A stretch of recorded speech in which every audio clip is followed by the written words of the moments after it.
Selamat malam. Pada kesempatan ini kita akan membahas tentang jurnal penyesuaian. Bagian ini adalah mata kuliah dasar yang kemudian banyak menyulitkan para mahasiswa sehingga perlu penekanan tersendiri. Sehingga pada jurnal penyesuaian ini akan ada beberapa part. Yang bagian pertama nanti yang akan kita bahas adalah tentang biaya dibayar di muka, dan part-part selanjutnya silahkan nanti dinantikan pada video-video lanjutnya.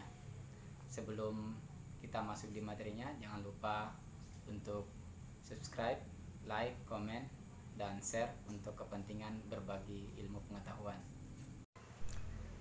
Penyesuaian biaya dibayar di muka. Perlu ada beberapa hal penting yang perlu kita pahami di sini. Yang pertama itu adalah apa itu biaya dibayar di muka. Kemudian yang kedua, kita akan memberikan ilustrasi bagaimana contoh biaya dibayar di muka beserta jurnalnya, dan bagaimana cara-cara melakukan jurnal penyesuaian. Baik, yang pertama biaya dibayar di muka. Biaya yang belum menjadi kewajiban perusahaan tetapi sudah dibayarkan terlebih dahulu. Agak sulit kita untuk memahami barangkali, tetapi dalam bentuk ilustrasi kita bisa mengikutinya. Misal tanggal 1 Agustus 2020 perusahaan membayar sewa untuk 2 tahun ke depan sebesar 2.400.000. Perhatikan di sini, mulai terjadi transaksi itu adalah 1 Agustus 2020 itu untuk pembayaran 2 tahun ke depan, sehingga pada posisi tanggal 1 Agustus itu masih menjadi aset. Jadi kita sebut dengan biaya dibayar di muka. Kenapa biaya dibayar di muka masuk dalam kategori aset? Karena tempatnya yang kita mau sewa belum kita tempati, tapi pembayarannya telah kita lakukan. Jadi masih ada manfaat yang belum kita peroleh atas pembayaran kita. Nah, sehingga dia disebut dengan aset. Ada banyak contoh biaya dibayar di muka ini. Yang pertama itu ada sewa dibayar di muka, seperti tadi contoh yang pertama itu adalah kategori sewa dibayar di muka. Jadi biaya dibayar di muka itu akun umum. Jadi tergantung apa transaksinya. Kalau sewa maka kita sebut dengan sewa dibayar di muka. Kemudian yang kedua misalnya, asuransi yang kita bayar di muka maka disebut dengan asuransi dibayar di muka. Kemudian yang ketiga ada juga iklan, misalkan kita bayar iklan untuk 50 kali penayangan di televisi. Nah, kita bayar di muka untuk 50 kali penayangan, itu disebut dengan iklan dibayar di muka, dan lain-lain. Jadi biaya dibayar di muka itu akun umum yang tergantung biaya apa yang kita bayar. Kalau sewa yang kita bayar maka kita sebut dengan sewa dibayar di muka, dan seterusnya. Ada juga yang menyebutnya panjang, biaya sewa dibayar di muka. Itu hanya penyebutan akun. Terserah mau disingkat menjadi sewa dibayar di muka atau diperpanjang biaya sewa dibayar di muka, itu sama saja. Dan lain-lain ya. Kemudian kita masuk di contoh. Nah, langsung kita ilustrasi. Tanggal 1 Agustus 2020 perusahaan membayar sewa untuk 2 tahun ke depan sebesar 2.400.000. Berarti pertama kali kita bertransaksi, sebagaimana kita telah pelajari pada file sebelumnya, di uploadan sebelumnya di channel yang sama, kita membahas ada jurnal umum. Maka ini pertama kali kita mencatat, maka kita catat dulu di jurnal umum. Nah, untuk mencatat transaksi tanggal 1 Agustus ini, maka ada 2 pendekatan. Nah, ini yang membuat orang bingung ketika melakukan jurnal penyesuaian.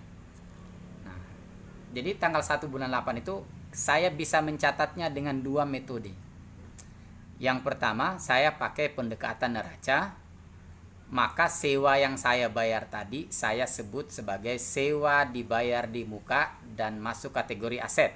Jadi sewa dibayar di muka kan tadi aset, sudah saya jelaskan sebelumnya. Maka kreditnya kas. Itu kita akui sebagai pendekatan neraca. Boleh juga metode yang kedua saya akui dengan pendekatan laba rugi. Langsung saya catat sebagai biaya sewa. Jadi walaupun itu dibayar di muka untuk 2 tahun, saya catat saja biaya sewa ya. Jadi kas. Kreditnya 2.400.000. Jadi dua cara ketika kita melakukan jurnal umum. Satu dengan pendekatan neraca dan yang kedua dengan pendekatan laba rugi. Nanti akan menghasilkan hasil yang sama. Oke. Saya pindahkan ke buku besar masing-masing pendekatan itu. Kalau pendekatan neraca maka yang muncul adalah akun sewa dibayar di muka. Ini akun yang ini yang muncul. Kalau pendekatan neraca. Kalau pendekatan laba rugi maka akun biaya sewa yang muncul. Nah, sehingga kedua pendekatan ini saya pindahkan ke neraca saldo. Pasti kalau neraca saldo ini yang muncul dan ini yang muncul untuk pendekatan laba rugi. Saya langsung ke slide selanjutnya. Kalau pendekatan neraca, maka neraca saldonya saya pindahkan tadi yang di buku besar. Sewa dibayar di muka bersaldo debit 2.400.000. Kalau pendekatan laba rugi, biaya sewanya yang bersaldo debit sebesar 2.400.000. Kemudian kita lakukan data penyesuaian di sini.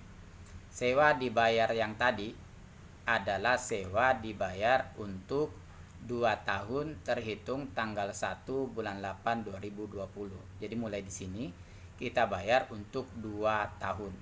Untuk 2 tahun. Nah, saya analisis dengan periode waktu ya. Perhatikan di sini kita mulai transaksi tanggal 1 bulan 8. Sekarang posisi kita penyesuaian adalah tanggal 31 bulan 12 tahun 2020. Ketika saya berdiri pada posisi akhir tanggal 31 bulan 12, berarti ada bulan-bulan yang terlewat dan ada bulan-bulan yang akan datang. Bulan-bulan yang terlewat ini dari tanggal 1 bulan 8 sampai tanggal 31 bulan 12, karena dia sudah terlewat maka kita sebut dengan biaya yang sebenarnya. Jadi biaya sewa itu hanya 5 bulan.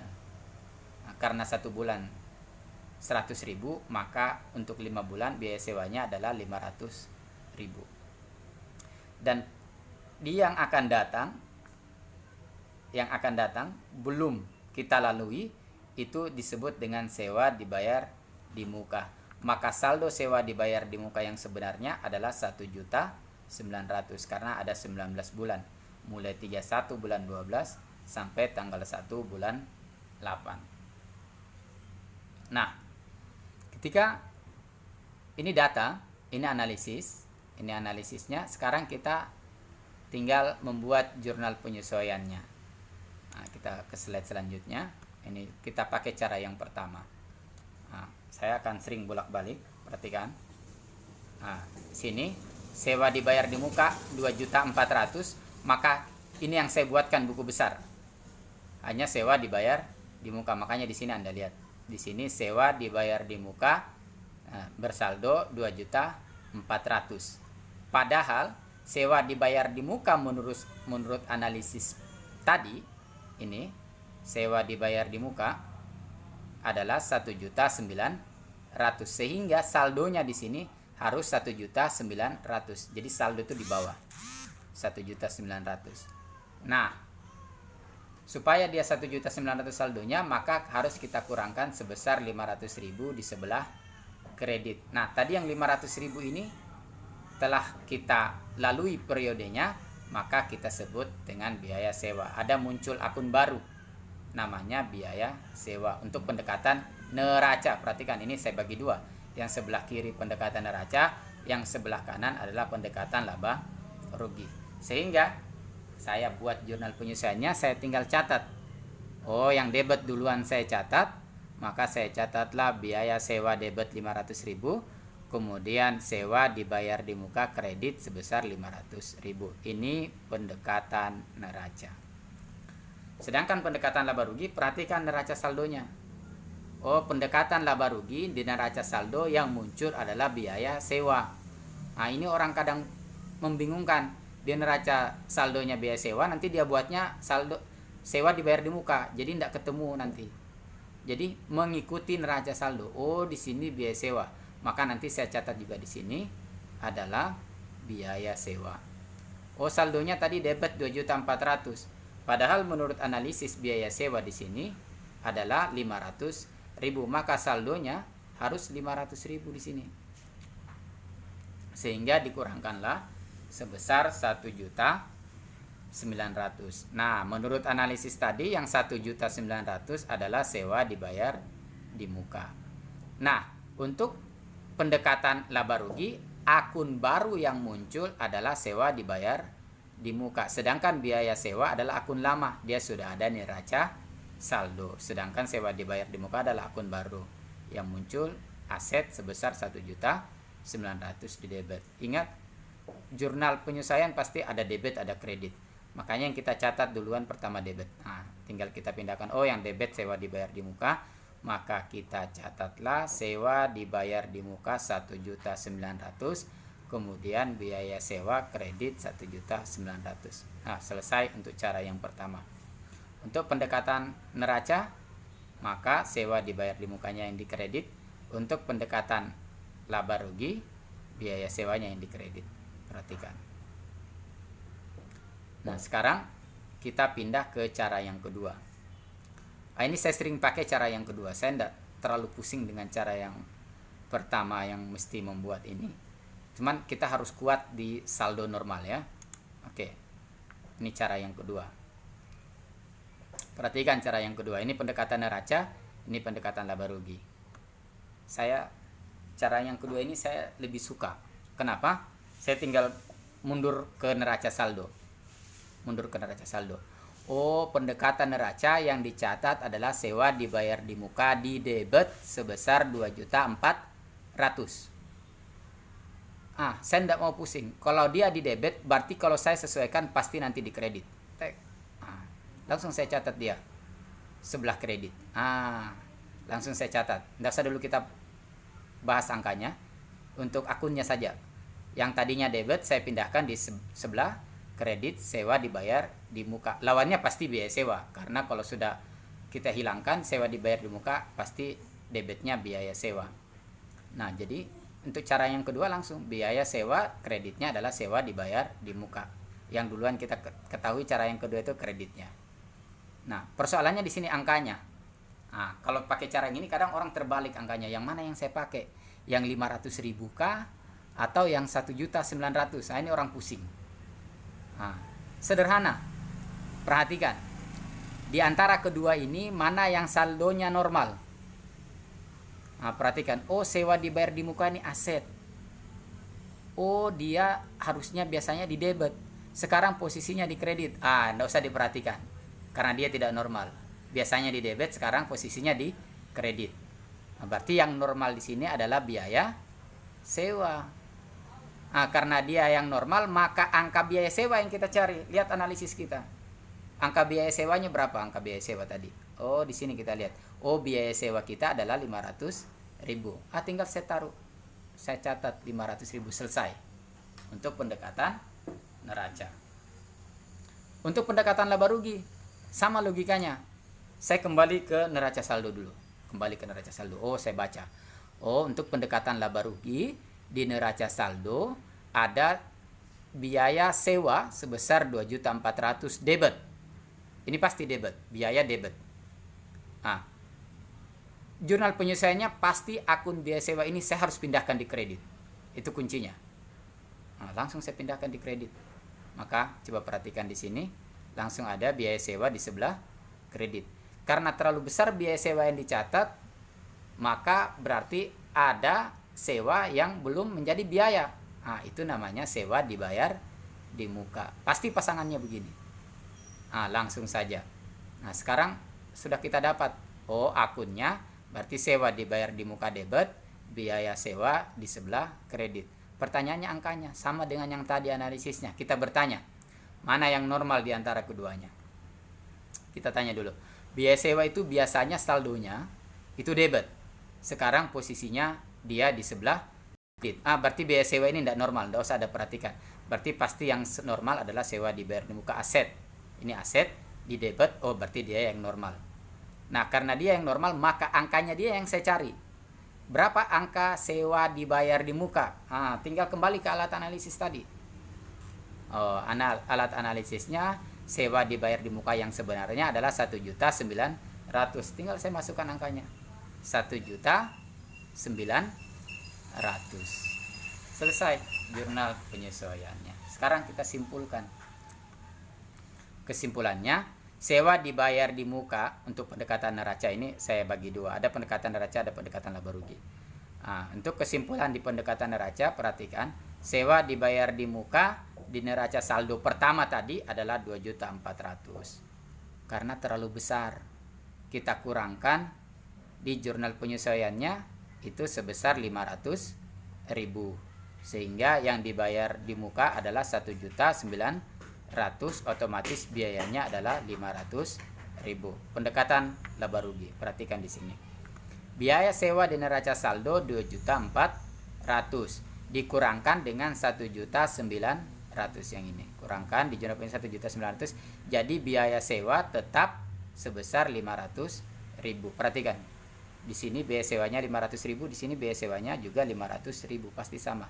Otomatis sisanya adalah sewa dibayar di muka 1.900.000. Di sini juga sewa dibayar di muka 1.900.000. Jadi apapun pendekatan yang kita pakai ketika kita mencatat pertama kali jurnal umum, kalau kita sudah melakukan jurnal penyesuaian akan menghasilkan angka yang sama.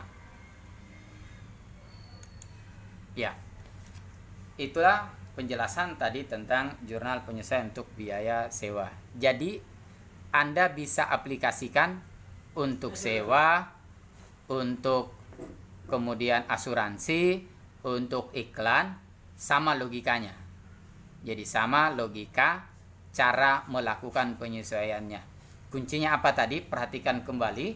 Yang kita perhatikan adalah sewa adalah neraca saldonya. Kemudian neraca saldolah yang kita sesuaikan untuk khusus akun biaya dibayar di muka. Semoga penjelasan ini dapat dipahami. Terima kasih atas perhatiannya. Kemudian untuk kepentingan berbagi pengetahuan, jangan lupa untuk subscribe, like, komen, kemudian share ke teman-teman yang Anda ketahui yang memerlukan pemahaman-pemahaman tentang jurnal penyesuaian. Nah, ini baru part pertama, nanti untuk part-part selanjutnya akan kita upload secara bertahap.